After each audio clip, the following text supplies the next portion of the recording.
निपुता नुनंसो माता, निपुता नुनंसो पिता, निपुता इदिसो पतिती.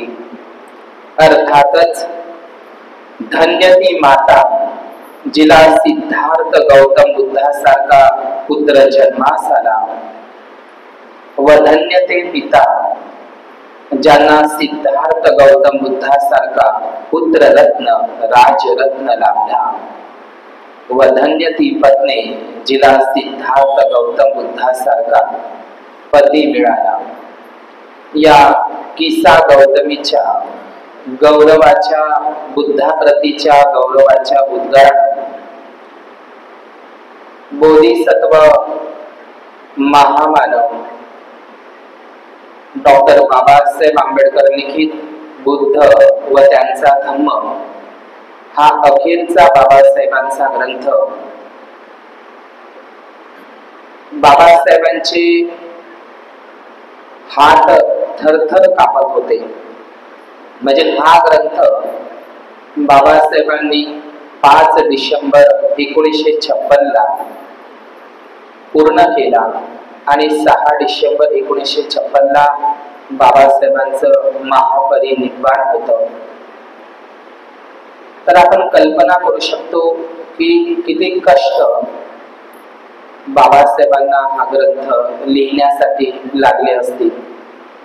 जणू काही रक्ताचं पाणी करून रक्ताच्या शेवटच्या थेंबापर्यंत बाबासाहेबांनी हा ग्रंथ जीवित पर्यंत शरणं गच्छामि असं आपण ज्याला म्हणत असतो. म्हणजे जीवित पर्यंत म्हणजे जिवंत असे पर्यंत, जीवित पर्यंत म्हणजे पुढे जीवात जीव असेपर्यंत किंवा मृत्यूपर्यंत बाबासाहेबांनी हा बुद्ध अँड हिज धम्मा, बुद्ध और उनका धम्म, बुद्ध आणि त्यांचा धम्म हा ग्रंथ आपल्याला देऊन गेले. या ग्रंथातील आज रमाई बुद्ध विहार नाचनगाव या परिसरातील माझ्या समक्ष उपस्थित असलेले सर्व श्रद्धाशील बौद्ध उपासक तसेच उपासिकांना सविनय नमो बुद्धाय आणि जय भीम. आज या ठिकाणी महामाया ही कालच्या आपला प्रथम खंड चालू आहे. या प्रथम खंडामध्ये सकाळी सकाळी महामाया उठली आणि तिने ती गुड न्यूज, ती शुभ वार्ता तिने राजा शुद्धोधनाला सांगितली की मला गर्भसंभव झालेला आहे, गर्भधारणा झालेली आहे असे तिने राजा शुद्धोधनाला सांगितले. आणि मग राजा शुद्धोधनाने काय केले की महामायेनं सांगितलेला स्वप्नाचा अर्थ स्पष्ट करण्यासाठी 8 ब्राह्मणांना आमंत्रित केले. 8 ब्राह्मण. त्या 8 ब्राह्मणांची नावं आपण, हे 8 ब्राह्मण आपल्याला वारंवार या ग्रंथामध्ये येणार आहे. त्या 8 ब्राह्मणांची नावं मी या ठिकाणी घेत आहोत. ही 8 ब्राह्मण बोधिसत्व सिद्धार्थ गौतमाचा विद्यारंभाला सुरुवात होते वयाच्या 8व्या वर्षी. वयाच्या 8व्या वर्षामध्ये जेव्हा बोधिसत्व सिद्धार्थ गौतमाच्या विद्यारंभाला प्रारंभ होतो त्यावेळी हे 8 ब्राह्मण उपस्थित असतात. ब्राह्मण हा शब्द संस्कृत आहे, पाली शब्द बमन आहे. म्हणून बमन हा पाली शब्द असल्यामुळे बमन कुणाला म्हणावं. न जच्चो होती बमनो कमनो होती बमनो. जन्मानं कुणीही ब्राह्मण होत नाही, त्याच्या कर्मानं ब्राह्मण होत असतो. तर बमन हा जो शब्द आहे किंवा ब्राह्मण हा शब्द प्रयोजन आलेला आहे, तर हा जातीवाचक, आजच्या सारखा जातीवाचक शब्द नाही आहे, गुणवाचक शब्द आहे. बुद्धाच्या काळामध्ये बमन आजचा ज्यांनी शेती ठेवलेली आहे, जानवं घातलेलं आहे, आज जो आपण ब्राह्मण म्हणतो तो ब्राह्मण नाही. बुद्धाच्या काळामधला बमन किंवा ब्राह्मण हा गुणवाचक शब्द आहे, जो विद्वान पंडित जनांना लागू होत होता. आणि म्हणून जे 8 बमन ज्यांना आचरण केलं राजा शुद्धोधनानं, सोन्याच्या आणि चांदीच्या पात्रामध्ये त्यांचे हात धुतले. त्यापैकी एकाचं नाव आहे राम, लखन. आता राम आणि लखन आपण पाहतो, पण ऍक्च्युली हे पाली शब्द आहे. राम, लखन, ध्वज, मंती, कौंडल्य, सुया, सुबो आणि सुदत्त अशी हे 8 ब्राह्मण आहे.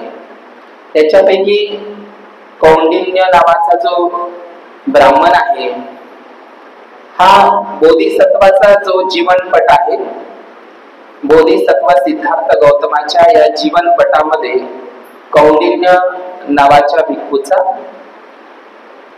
3 गोष्टींमध्ये सहभाग आहे. म्हणजे महामायाच्या वेळी स्वप्नाचा अर्थ लावण्यासाठी ज्या 8 ब्राह्मणांना पाचारण करत असते, त्यामध्ये कौंडिन्य असतो. कौंडिन्याचं गाव कपिल वस्तू पासून जे आहे ते द्रोण वस्तू आहे. आणि म्हणून हा जो कौंडिन्य आहे, हा याच्यामध्ये या 8 ब्राह्मणांमध्ये मोठा असतो, जो स्वप्नांचा अर्थ स्पष्ट करत असतो. तर या 8 ब्राह्मणांपैकी जो कौंडिन्य नावाचा विद्वान ब्राह्मण, तोच राजाला सांगत असतो की राजा, तुमच्या पोटी जो पुत्ररत्न तुम्हाला जन्मास आलेला आहे, त्याचं मन जर संसारात रमलं तर तो सार्वभौम सम्राट राजा होईल. अन्यथा त्यांना विरक्ती प्राप्त झाली तर तो सम्यक संबुद्ध होईल. या 8 ब्राह्मणांपैकी खऱ्या अर्थानं कौंडिन्यानं ते राजा शुद्धोधनाला सांगितलं. आणि नंतर राजा शुद्धोधनाने त्या 8ही ब्राह्मणांचा योग्य पद्धतीनं आदरातिथ्य केला. त्यांना दानादी कर्म केले, त्यांना गायी दान केल्या, सुग्रास, साखर मिश्रित, मध युक्त, तूप युक्त असं भोजन वगैरे, आणि काशार्पण, सोन्याच्या मोहरा सुद्धा त्या 8 ब्राह्मणांना दान देण्यात आला. दिवसामागून दिवस गेले आणि महामायेनं ज्याप्रमाणे दिव्यातील जे ओतप्रोत भरलेला दिवा असावा, दिव्यातील तेलाप्रमाणे महामाया देवीने त्या बोधिसत्वा सिद्धार्थ गौतमाला पोटामध्ये 10 महिने जपलं. 10 महिने. आता तिच्या बाळंतपणाची वेळ जवळ येत असतानाच महामाया देवीने राजा शुद्धोधनाला असं सांगितलं की माझं पहिलं बाळंतपण आईच्याच घरी असावं. तसंही आजही ती बुद्धकालीन परंपरा आपल्यामध्ये आहे की पहिलं बाळंतपण कुठं होतं? आईच्याच घरी होतं. पहिलं बाळंतपण कुठं होतं? आईच्याच घरी होतं. आणि म्हणून महामाया मग सोन्याची पालखी सजवण्यात आली. महामाया सुंदर तिला सजवण्यात आलं. तिला करमाळा म्हणजे पुष्पमाला घालण्यात आला. सुगंधित द्रव्यानं, उठण्यानं तिची आंघोळ घालण्यात आली. तिला सुंदर असा साज श्रृंगार तिच्या दासींनी करून दिला. सोन्याची पालखी, पांढरे शुभ्र हत्ती, सोबत घोडे आणि पालखी वाहणारे होई, अशा लवाजम्यासहित महामायेला राजा शुद्धोधन अनुमती देत आहे. आता ही महामायेचं माहेर कोणतं आहे बरं? कोण सांगेल? हा वस्तुनिष्ठ प्रश्न आहे. तर महामायेचं जे माहेर आहे ते देवदह आहे, देवदह. कोलीय रामग्रामचेही होते. रामग्राम परिसरामध्येच हा देवदह प्रांत होता. आणि ही महामाया देवी ती निघाली आहे. वाटेमध्ये त्या तराईच्या जो लुंबिनी प्रांत आहे, आपण त्याला काय म्हणतो, लुंबिनी प्रांत. आज आपण काही विकृत विचाराची लोक म्हणतात की बुद्धाचा ऍक्च्युली बोधिसत्व सिद्धार्थ गौतमाचा जन्म भारतामध्ये झाला नाही, नेपाळ देशामध्ये झाला. म्हणून बुद्ध भारतातले नाही, ते बाहेर नेपाळ देशामध्ये त्यांचा जन्म झाला. म्हणून बौद्ध धर्म परकीय धर्म आहे, भारतीय धर्म नाही, असं काही विकृत विचाराची लोक आजही प्रचार करतात. अभ्यासक्रमात तसं होतं. परंतु लक्षात घ्या की लुंबिनी हा प्रांत सुद्धा सम्राट अशोकाच्या काळामध्ये प्राचीन जम्बूद्वीपाचाच भारताचाच एक भाग होता. आजही त्या ठिकाणी सम्राट अशोकांनी धम्मस्तंभ, अशोक पिल्लर त्या ठिकाणी उभारलेला आहे, लक्षात घ्या. आणि तो तराईचा प्रांत आहे. आता लुंबिनी मध्ये आपण लोक लुंबिनी म्हणतो, हो किंवा नाही?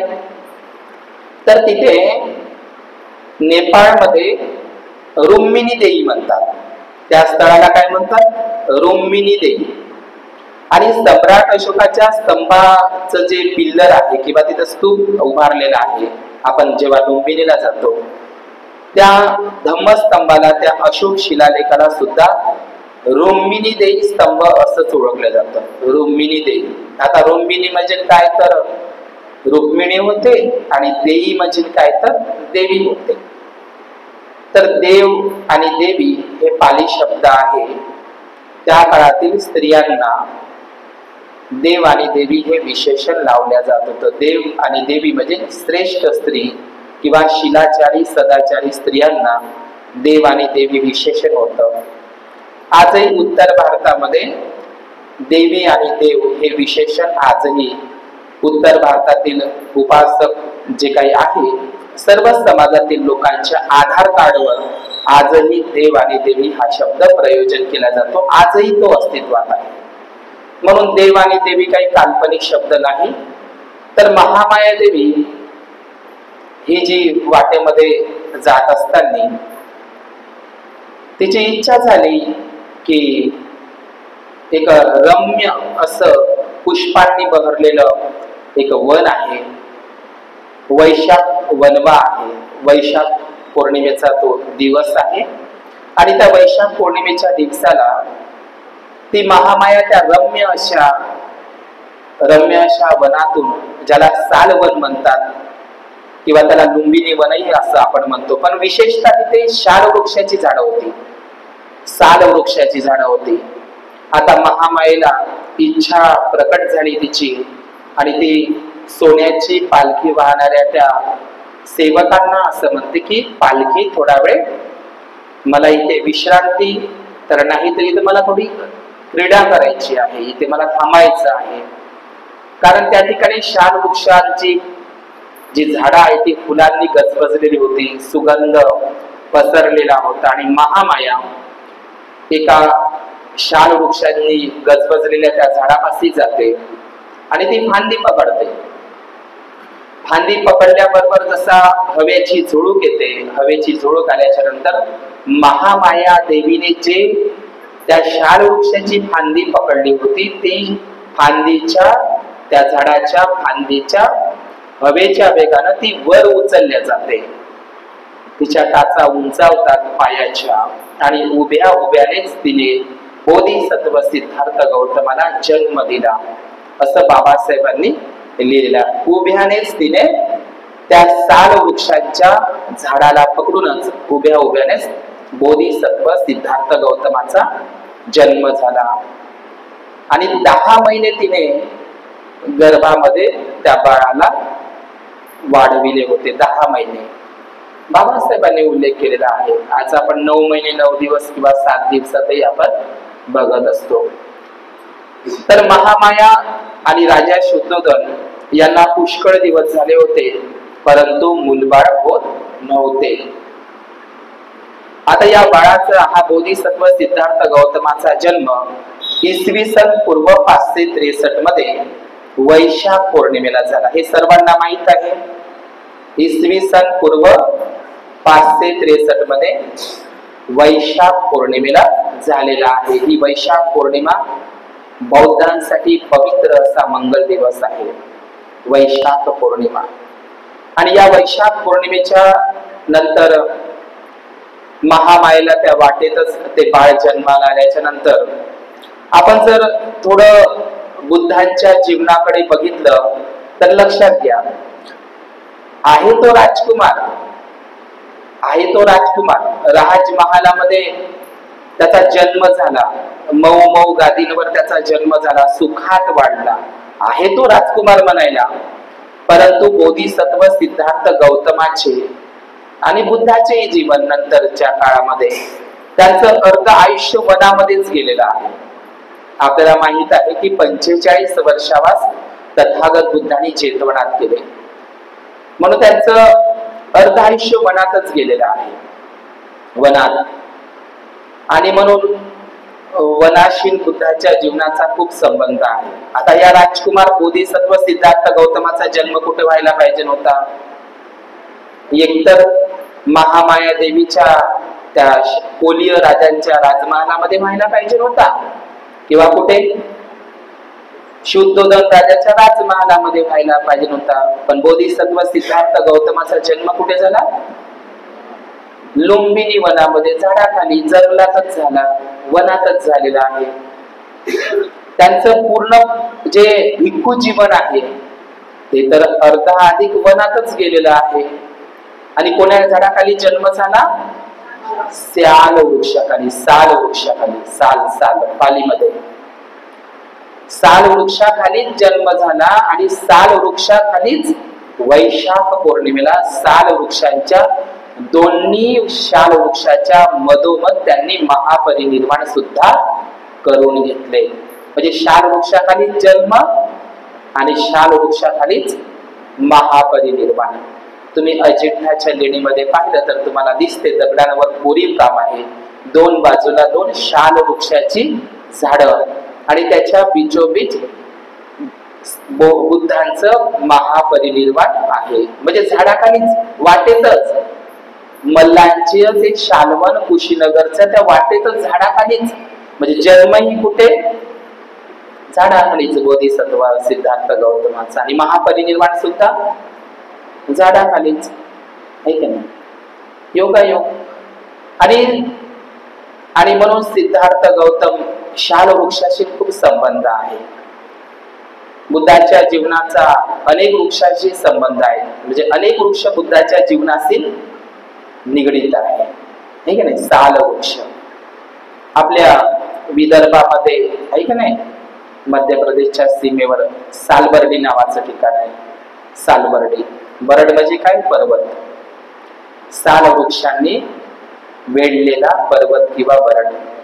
साल वृक्षाची झाडं खूप होती त्या सालबर्डीला, पण काळांतराने ती दुर्मिळ आणि नष्ट झालेली आहे. तर या साल वृक्षांचं खूप महत्व आहे. साल वृक्षांना त्यावेळी महामायेला, आता त्या महामायेचा त्या बोधिसत्व सिद्धार्थ गौतमाचा जन्म झाला. आता जंगलामध्ये जन्म झाल्याच्या नंतर त्या काही दासी होत्या, त्या दासीनं काय केलं? साड्यांचा, त्या वस्त्रांचा घेर केला तिच्या भोवताल, त्या झाडांच्याच भोवताल म्हणा, शाल वृक्षाच्या भोवताल तो घेर केला लज्जा टाकण्यासाठी. आणि त्यावेळी तिची त्या जंगलामध्येच आंघोळही करण्यात आली. काय करण्यात आली? आंघोळ करून देण्यात आली. दासीने तिची आंघोळ वगैरे करून दिली त्या बाळाला तिथेच वगैरे जे काही. आता ते करावंच लागेल, कारण ती परतीला तर निघणारच होती राजा शुद्धोधनाच्या कपिल वस्तूकडे, परंतु त्या लुंबिनी वनामध्येच तिला आंघोळ घालण्यात आली. आता आपण एक चित्र पाहतो की जल अभिषेक, जल अभिषेक. तर आपण असं बुद्ध आणि त्याच्या धम्मग्रंथामध्येच पाहतो की कंथक नावाचा घोडा जेव्हा बोधिसत्व सिद्धार्थ गौतम गृहत्याग करतात, तर कंथक नावाचा घोडा रडतो, इतका रडतो की बोधिसत्व सिद्धार्थ गौतमाचे पाय त्यांच्या कंत घोड्याच्या अश्रूने धुतले जातात, अश्रूने. तो वाटेमध्ये इतका आरामात चालतो, चारा आणि पाण्याला तोंडही लावत नाही. इतकं दुःख होतं की माझ्या पाठीवर बसणारा हा राजकुमार बोधिसत्व सिद्धार्थ माझी पाठ कशी काय खाली आहे, त्याला इतकं दुःख होतं. कोणाला? कंथक घोड्याला. हे आपण पाहतो. तर जे शुद्धोधन राजाच्या जे दरबारामध्ये त्यांच्या मालकीचे जे हत्ती होते, तर ते हत्ती पाठवले होते मेना पालखी सोबत, हे की नाही, मेना पालखी सोबत. तर त्या लुंबिनीच्या रम्यवनामध्ये स्त्रियांनी, त्या दासींनी महामायेला आंघोळ तर घातलीच, पण त्या हत्तींनी सुद्धा काय केलं? हत्तींनी सुद्धा त्या कलश मध्ये, सोंड मध्ये कलश घेऊन, आपण बुद्ध आणि त्याच्या धम्मग्रंथात आणि इतरही बौद्ध साहित्यात वाचतो की एका बंदराने, माकडाने बुद्धाला मधाची पोळी आणून दिली. कौशांबीच्या जंगलात वर्षावास असताना काय आणून दिली? मधाची पोळी, ते मधमाशांची पोळी, मध आणून दिलं बंदरानं. हत्तीनं सुद्धा काय आणून दिलं? फळे आणून दिले, असं आपण चित्रामध्ये पाहतो. तर तिथेही जल अभिषेक केला, त्या दासींनी तर जल अभिषेक केलाच, पण ते जे राजा शुद्धोधनाने त्या पालखी सोबत जे हत्ती पाठवले होते, त्या हत्तींनी सुद्धा कलश मध्ये, सोंड मध्ये पाणी घेऊन थोडा जल अभिषेक, पाण्याचा वर्षाव, तिला आंघोळ तिची, असा अभिषेक, आदर प्रकट केला दोन्ही हत्तींनी. समजलं? आता असं जर तुम्हाला म्हटलं तर हे चित्र कुठलं वाटते सांगा? एक स्त्री बसल्या पोझिशन मध्ये किंवा उभ्या पोझिशन मध्ये एक स्त्री आहे, तिच्या बाजूला दोन हत्ती आहे, सोंड वर्त केलेली आहे, त्यांच्या सोंडेमध्ये दोन कलश आहे आणि ते पाण्याचा वर्षा करत आहे. आता हे चित्र कोणतं वाटते तुम्हाला? सरळ सरळ दिवाळीची महालक्ष्मी, आहे की नाही? हो किंवा नाही? तर हे महालक्ष्मीचं जे चित्र आहे, राजा रवी वर्माने नंतरच्या काळामध्ये ते पेंटिंग केलेलं चित्र आहे. पण ते महालक्ष्मी म्हणून ब्राह्मण राजा रवी वर्माने ते प्रचलित केलं. ते महालक्ष्मीचं चित्र नाही, ते ऍक्च्युली बुद्धांच्या आईचं, कोलीयवंशी महामायाचं काय आहे, ते शिल्पकला आहे. नंतर त्याने ते चित्रात पेंटिंग केलेली आहे. समजलं तुम्हाला? म्हणजे बुद्धांच्या आईचं, महामाया देवीचं शिल्प, ती मूर्ती चोरून नंतरच्या काळामध्ये महालक्ष्मी म्हणून काल्पनिक देवी तयार करण्यात आली. आता हे जर तुम्हाला माझ्यावर विश्वास बसत नसेल तर साचीचा स्तूप पाहिला तुम्ही? गेले असतील तुम्ही, हो किंवा नाही? बरं, 200च्या नोटीवर पाहला, साचीचा स्तूप जगप्रसिद्ध आहे, वर्ल्ड हेरिटेज. साचीचा स्तूप 200च्या नोटीवर आहे.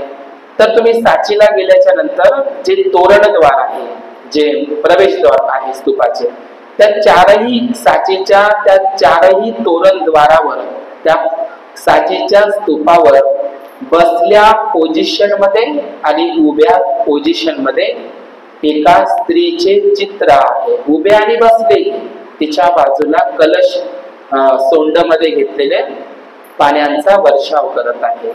आता तुम्ही काय म्हणाल? साचीच्या स्तूपावर ते दिसले तर तुम्ही काय म्हणाल? इथं लक्ष्मी आहे. काही लोक त्याला गजलक्ष्मी म्हणतात, गज म्हणजे हत्ती, पण ती गजलक्ष्मी ही नाही, धनलक्ष्मी नाही आणि महालक्ष्मी नाही. तर बुद्धांच्या आईची ती शिल्पकलेतली मूर्ती सम्राट अशोकांनी साचीच्या स्तूपावर कोरली. आता साचीचा स्तूप आपल्याला अखंड पाहायला मिळतो, म्हणून असं वाटतं की इथेच आहे. नाही, बुद्धांच्या आईची महानता, बुद्ध जितका महान आहे तर त्याची आई किती महान आहे, जन्म देणारी, हो किंवा नाही? त्या बुद्धांच्या आईचं शिल्प सम्राट अशोकांनी, केवळ साचीचा स्तूप तुम्हाला अखंड दिसतो म्हणून तुम्ही ते म्हणू शकता, पण सम्राट अशोकांनी 84,000 चे स्तूप आणि महाविहार उभी केली. त्या 84,000 स्तूपांवर बुद्धाप्रमाणेच बुद्धांच्या आईचे महामाया देवीचे सुद्धा शिल्प कोरले होते. म्हणजे एका स्तूपावर का नाही, 84,000 महास्तूपांवर सम्राट अशोकांनी बुद्धाच्या आईचे महामाया देवीच्या मूर्त्या कोरल्या होत्या. नंतरच्या काळामध्ये हीच महामाया महालक्ष्मी म्हणून, काल्पनिक धनदेवी म्हणून ती लोक आता ते विकृत पद्धतीने पूजा करतात. समजलं का तुम्हाला? तिचं आवाहन करतात दिवाळीच्या दिवशी, जसं आपण आवाहन सुद्धा म्हणतो का नाही परित्राण पाठात, तिचं आवाहन करतात धनाची देवी म्हणून. ठीक ना? तर ही महामाया कोलीय वंशाची होती. कोलीय म्हणजे काय? आजचे कोळी लोक, भोई लोक.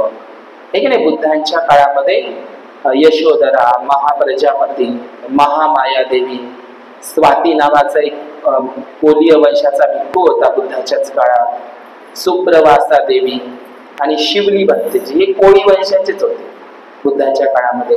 आज महाराष्ट्रामध्ये सर्वात जास्त कोळी लोक आहेत पूर्ण भारतात, आणि हे सर्व कोळी लोक, हे जे कोलीय लोक बुद्धाच्या आईचे वंशज आहे. आता ते लोक गेले विसरून, नाही का नाही, परंतु ते एकविरा आई तो डोंगरावरी, नजर आहे तुझी कोलियावरी. आज संपूर्ण महाराष्ट्रातील कोलीय लोकांची कुळदेवता एकविरा आहे. म्हणजेच कोण? महामाया देवी. कोळी लोकच तिला पूजतात, सर्वच लोक पूजतात, पण कुळदेवी म्हणून कोणाची आहे? ते कोलीय लोकांचीच आहे. एकविरा म्हणजे काय? एका वीराला बोधिसत्व सिद्धार्थ गौतमाला जन्म दिणारी, एकविरो महावीरो असं बुद्ध गुण गाथावलीमध्ये आहे. समजलं? कारल्याच्या लेणीला जाऊन बघा. तर महाराष्ट्रामध्ये जेवढ्या काही बौद्ध गुफा आहेत, त्या बौद्ध गुफांमध्ये सुद्धा सातवाहन राजांनी, वाकाटक बौद्ध राजांनी आणि गुप्त बौद्ध राजांनी महामाया देवीचं शिल्प महाराष्ट्रातल्या सर्वच भारतामध्ये जेवढ्या बौद्ध गुफा आहे, बौद्ध लेण्या आहे, तिथेही महामाया देवीचं शिल्प मूर्ती तुम्हाला दिसते. म्हणून कधीही महाराष्ट्रातल्या अजिंठा, वेरूळ, कारल्याच्या लेणीला जर तुम्ही गेला तर दचकून जायचं नाही इथं की महालक्ष्मी कशी आली, इथं कशी हिंदू धर्माची देवी आली, असं दचकून जाण्याची गरज नाही. तशी स्त्री जर तुम्हाला दिसली लेण्यामध्ये तर समजून जायचं ती कोण आहे? बुद्धाच्या आईचं शिल्प आहे ते. समजलं तुम्हाला? कमळामध्ये बसलेली किंवा उभी. तुम्ही प्रत्येक लेणीमध्ये पहा, माझ्याकडे पूर्ण लिस्टच आहे, लिस्टच आहे. पूर्ण भारतातल्या जेवढ्या आणि महाराष्ट्रातल्या सर्व बौद्ध लेण्यांमध्ये महामाया देवीचं शिल्प लेण्यांमध्ये कोरलेलं आहे. समजलं तुम्हाला? नंतरच्या कालखंडामध्ये कागदाचा जसा शोध लागला तर राजा रवी वर्माने ते पेंटिंग म्हणून काल्पनिक महालक्ष्मी काढलेली आहे. लक्षात घ्या.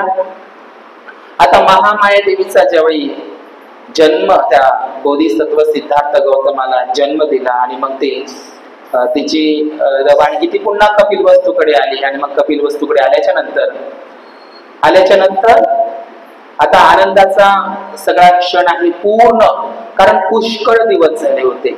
महामाया देवीला आणि राजा शुद्धोधनाला मूलबाळ होत नव्हतं, आणि त्यांनी राजा शुद्धोधनाने आपल्या युद्ध कला कौशल्याची तयारी दाखवली होती, आणि म्हणून तिचीच दुसरी जी बहीण आहे महाप्रजापती गौतमी, तीही कोलीय वंशाची. सख्या दोन बहिणी, सख्या कोण आहे? जावा आहेत. समजलं तुम्हाला?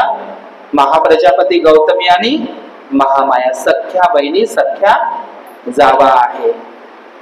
आता महाप्रजापती गौतमीशी लग्न झालं आणि महाप्रजापती गौतमीच्या पोटी नंद नावाचा एक बाळ, आणि काही बौद्ध साहित्यामध्ये उल्लेख आहे की रूपानंदा नावाची महाप्रजापती गौतमी आणि शुद्धोधनाच्या पोटची ती मुलगी सुद्धा होती, रूपानंदा. तर महामाया ज्यावेळी त्या बाळाला जन्म दिला, संपूर्ण कपिलवस्तूकडे आनंदी आनंद आहे, चोहीकडे आनंद आहे, आणि आनंद असताना पूर्ण जम्बूद्वीपामध्ये, त्या भारतवर्षामध्ये आनंदाचं वातावरण आहे. कपिल वस्तूची प्रजा तर इतकी आनंदित झालेली आहे की त्यांना कपिल वस्तूचा आता काय मिळणार आहे? राजा मिळणार आहे, अन्नदाता मायबाप भेटणार आहे. कारण पुष्कळ दिवस झाले होते, कपिल वस्तूची प्रजाजन सुद्धा नाराज होते की पुढे जाऊन आमच्या शाक्य गणाचा या कपिल वस्तूचा राजा होणार किंवा नाही. आणि म्हणून तेही दुःखी होते. कपिल वस्तूच्या प्रजेला तर आनंद झाला आणि संपूर्ण भारतामध्ये आता राजा आहे, राजाला मुलगा झाला तर पूर्ण भारतामध्ये त्या राजा शुद्धोधनाच्या घरी मुलगा जन्माला आला, राजकुमार जन्मा. संपूर्ण भारतात ती खबर गेली.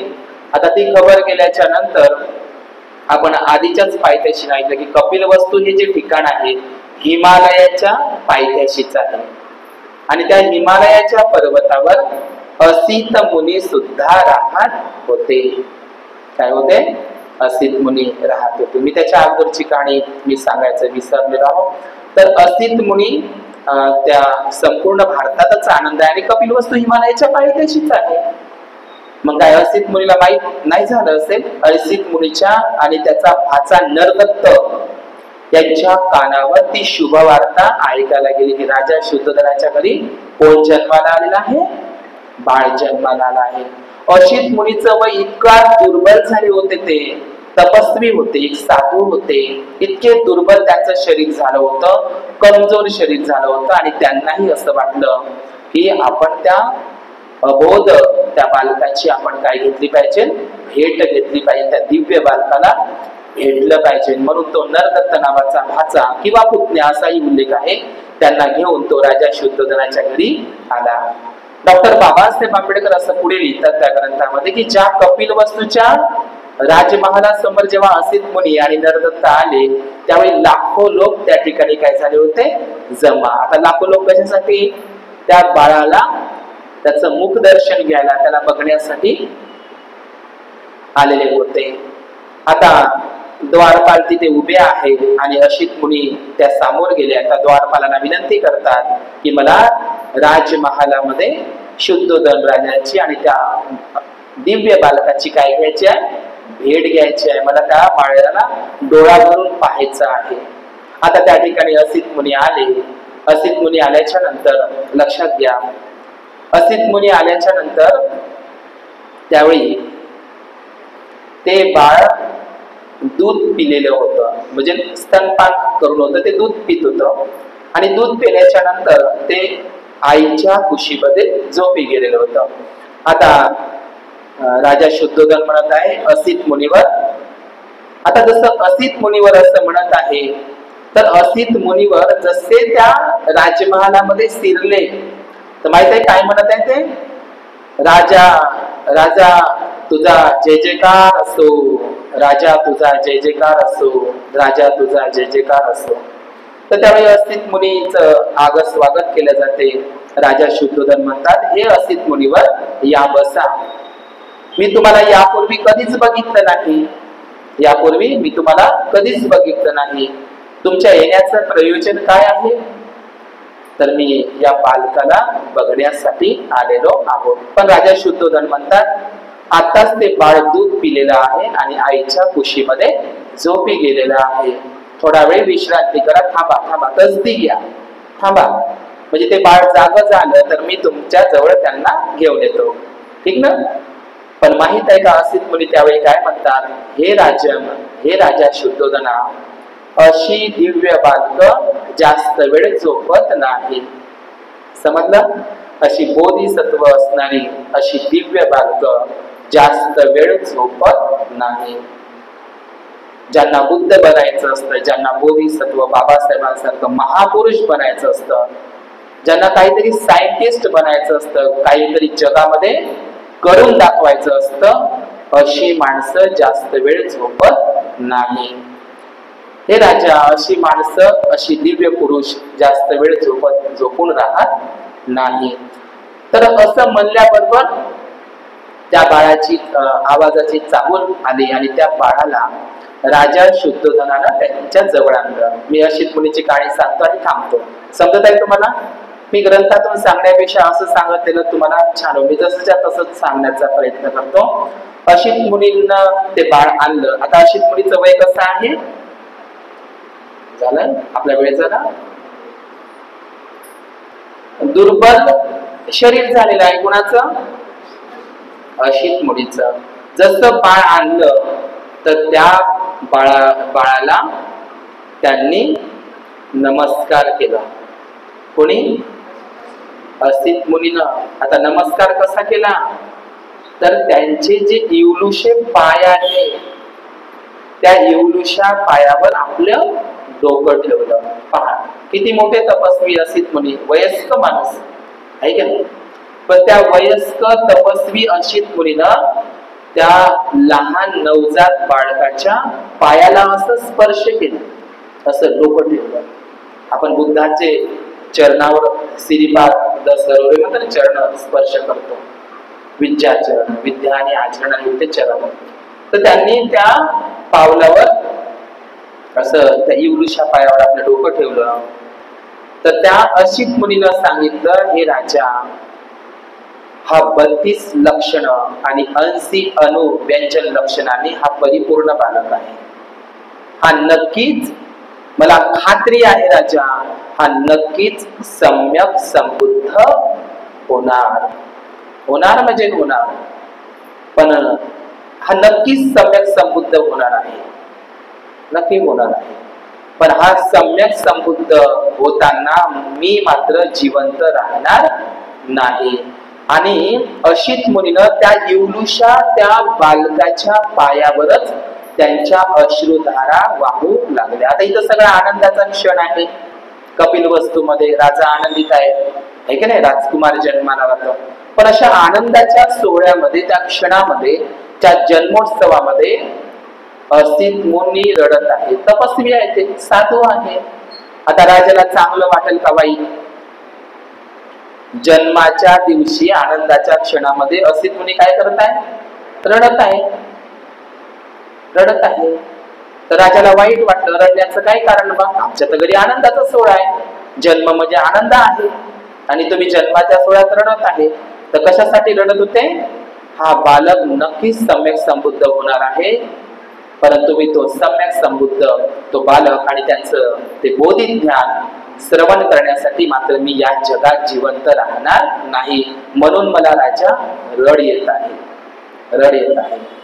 पण तो आपल्या भाचा पुतण्या नरदत्ताला सांगतो, नरदत्ता, मी तर जिवंत राहणार नाही, पण जेव्हा हा सम्यक संबुद्ध होईल, अरहंत होईल, तेव्हा तू या बोधिसत्व बुद्धाकडे तू हे बोधी लाभ, हा बुद्ध तत्वज्ञान घेण्यासाठी, ग्रहण करण्यासाठी त्याचा शिष्य होशील, असं संकेत देत आहे. 5व्या दिवशी नामकरणाचा कार्यक्रम होतो आणि त्यांचं गोत्र म्हणून सिद्धार्थ आणि गौतम असं ते नाव ठेवलं जातं. गोत्र गौतम आहे, गौतम पाली शब्द आहे, पाली शब्द सिद्धार्थ आहे. सिद्धार्थ गौतम हे नाव ठेवलं जातं, बुद्ध नाही. बोधिसत्व सिद्धार्थ गौतमाचा जन्म लुंबिनी वनात झाला. तुम्हाला जर असं विचारलं बुद्धाचा जन्म कुठे झाला, तुम्ही काय उत्तर द्याल? सांगा. लुंबिनी वनात नाही. लुंबिनी वनात बोधिसत्व राजकुमार सिद्धार्थ गौतमाचा जन्म झाला. बुद्धाचा जन्म झाला नाही. तसा बुद्धाचा जन्मही होत नाही. त्यांच्या महाप्रजापती गौतमीला त्यांचं नाव काय ठेवलं? पाळण्यातलं नाव सिद्धार्थ गौतम का बुद्ध ठेवलं? मग बुद्ध हे नाव कसं त्यांना प्राप्त झालं? त्यांनी स्वकष्टानं, स्वपराकाष्टानं, जसं आताच्या सध्याच्या काळामध्ये एखाद्याला डॉक्टर बनायचं असेल तर डॉक्टर हे नाव त्यांचे आई वडील देतात का? डॉक्टर हे नाव आई वडील देतात का? जन्मल्याबरोबर माझा असं डॉक्टर लावतात का? त्यांच्या आई वडिलांनी जरी नाव ठेवलं असेल, परंतु डॉक्टर ही पदवी त्याला त्या डिग्र्या घ्याव्या लागतात. MBA आहे, तुम्हाला माहिती आहे, MBBS आहे नाही, MD वगैरे त्या डिग्र्या घ्याव्या लागतात, तेव्हा त्याला त्या डॉक्टरेट पदवी बहाल होते. तर बुद्ध ही काय आहे? पदवी आहे, विशेषण आहे. बुद्ध हे नाव त्यांच्या आई वडिलांनी ठेवलेलं नाही, प्रजेनंही ठेवलं नाही. बुद्ध हे त्यांनी स्वप्रयत्नांनी, त्यांना बुद्धत्व प्राप्त झाल्याच्या नंतर ते विशेषण त्यांना लाभलेलं आहे. म्हणजे बुद्ध म्हणजे काय? बुद्ध म्हणजे मानवी मनोविकासाचे अतिउच्च शिखर टोक गाठलेला व्यक्ती म्हणजे बुद्ध होय. बुद्ध म्हणजे काय? ज्ञानाचा महासागर. बुद्ध म्हणजे काय? ज्ञानी पुरुष. आणि बुद्ध हे विशेषण आहे. बुद्ध कोणालाही होता येतं, लक्षात घ्या. आणि म्हणून बुद्ध हे नाव त्यांच्या आई वडिलांनी ठेवलं नाही. त्यांचं नाव सिद्धार्थ गौतम होतं. त्यांनी सम्यक संबोधी प्राप्त केली आहे का नाही. आणि तेव्हापासून ते जगामध्ये बुद्ध या नावाने ओळखल्या जाऊ लागले. आलं का लक्षात तुम्हाला ही गोष्ट? तर हे सम्यक संबुद्ध 5व्या दिवशी नामकरण करण्यात आलं आणि 7व्या दिवशी महामाया आजारी पडली. महामायेनं तशी ती नाव ठेवण्याच्या दिवशीच आजारी पडली. गंभीर आजार झाला. त्यावेळी राजा शुद्धोधनाला महामाया देवीने काय केलं? हे राजा शुद्धोधन आणि आपली जी बहीण आहे महाप्रजापती गौतमीला आपल्या जवळ बोलावून घेतलं.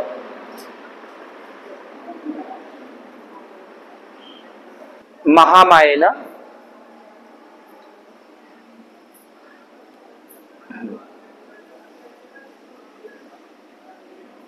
सातव्या दिवशी महामायेनं त्या राजा शुद्धोधनाला आणि महाप्रजापती गौतमीला जवळ बोलावून घेतलं आणि विचारत आहे की असित मुनीची जी भविष्यवाणी आहे, संकेत आहे, निश्चितच हा बोधिसत्व बुद्ध होणार आहे, ही मला पक्की खात्री आहे. महामायाही म्हणते की तो नक्कीच बुद्ध होणार आहे. असित मुनीचं ते भविष्य नक्कीच खरं होणार आहे. पण बुद्ध होत असताना मला तेही पाहायला मिळणार नाही. आणि ती काय म्हणते महामाया महाप्रजापती गौतमीला? माझ्या नपच्छामध्ये मी जेव्हा सोडून जाईल तर या बाळाची देखभाल करण्यामध्ये तू काहीही कमतरता करणार नाही. तू त्याचं योग्य पद्धतीनं पालन पोषण करशील याची मला पक्की खात्री आहे. मी माझं हे बाळ तुला सोपविते गौतमी, याचा सांभाळ कर. आणि महाप्रजापती गौतमी ते बाळ स्वीकारत आणि ज्या दिवशी महामायेचा मृत्यू झाला त्या दिवशी त्यावेळी त्या बोधिसत्व सिद्धार्थ गौतमाचं वय किती असतं? फक्त 7 वर्षे. 7व्या दिवसामध्येच महामाया सोडून जात असते आणि अशा प्रकारे हा महामायेचा मृत्यू होत असतो. तो बालक पोरका होत असतो. परंतु अशी एक म्हण आहे, माय मरो पण मावशी जगो. ऐकले का तुम्ही हे म्हण? माय मरो पण मावशी जगो. माय मरण पावली महामाया, पण मावशीनं महाप्रजापती गौतमीला त्या बाळाला काय केलं? दूध पाजलं. ज्यावेळी बोधिसत्व सिद्धार्थ गौतमाचा जन्म झाला तर त्यावेळी नंद बाळाचा सुद्धा जन्म झालेला होता. आता महाप्रजापती गौतमीवर किती संकट आलं आहे की नाही? कोणतं संकट? की तिला एका स्तनाचं बोधिसत्व सिद्धार्थ गौतमालाही तिला दूध पाजावं लागतं आणि दुसरीकडे नंद तिच्या स्वतःचा पोटचा पोळगा. समजलं? म्हणजे महाप्रजापती गौतमीचा जो मुलगा आहे नंद नावाचा बाळ, त्या नंद नावाच्या बाळालाही ती दूध पाजत होती आणि बोधिसत्व सिद्धार्थ गौतमालाही दूध पाजत होती. पण तिनं नंतर काय केलं? तर नंतर असं बौद्ध साहित्यामध्ये उल्लेख आहे की तिने स्वतःचा नंद नावाचा बाळ दाईकडे गेला. दाई म्हणजे काय? तिच्या दरबारामध्ये असलेली सेविका. दाई म्हणजे दासीकडे तिनं स्वतः नंद नावाचा बाळ सोपवला आणि ते सांगत आहे की नंद नावाच्या बाळाला दाई दूध पाजत होती आणि ती तिच्या बहिणीच्या म्हणजे महामाया देवीच्या सिद्धार्थ गौतमाला ती स्वतःच दूध पाजत होती. सांगा बरं, असं असेल का जगामध्ये? स्वतःच्या बाळाला, म्हणजे स्वतःचं बाळ आहे ना ते, जरी बहिणीचं जरी असेल तरी स्वतःच्या बाळाला दासीकडे ती दासी त्याचं पालन पोषण करत आहे, सांभाळ करत आहे. ती दाई त्याला दूध पाजत आहे नंद बाळाला. आणि इथे महाप्रजापती गौतमी सिद्धार्थ गौतमाला दूध पाजत आहे. किती मोठं प्रेम आहे. म्हणून होऊ शकते की ही मन आजही आपल्या महाराष्ट्रामध्ये आहे की माय मरो पण मावशी जगो. महामाया देवी सोडून गेली पण महाप्रजापती गौतमीनं त्याला रक्ताचं दूध करून त्याला पाजलं आणि त्याचं पालन पोषण केलं. आणि म्हणून महाप्रजापती गौतमी तिचंही खूप महत्व आहे. दोघींमध्ये भेदभाव करता येत नाही. महामाया देवीनं तर केवळ जन्मच दिला, पण महाप्रजापती गौतमीनं त्यांचं शेवटपर्यंत पालन पोषण सुद्धा केलेलं आहे. अंतर पडू दिलं नाही. समजलं? तर याच ठिकाणी आजचा हा जो संदर्भ आहे, महामाया देवीचा मृत्यू आणि बोधिसत्व सिद्धार्थ गौतमाचा जन्म, हे चॅप्टर आपण या ठिकाणी घेतलेला आहे. उद्याला आपण दुसरा भाग पाहूया. भवतु सब्बमंगल, भवतु सब्बमंगल. आता उलिशासाठी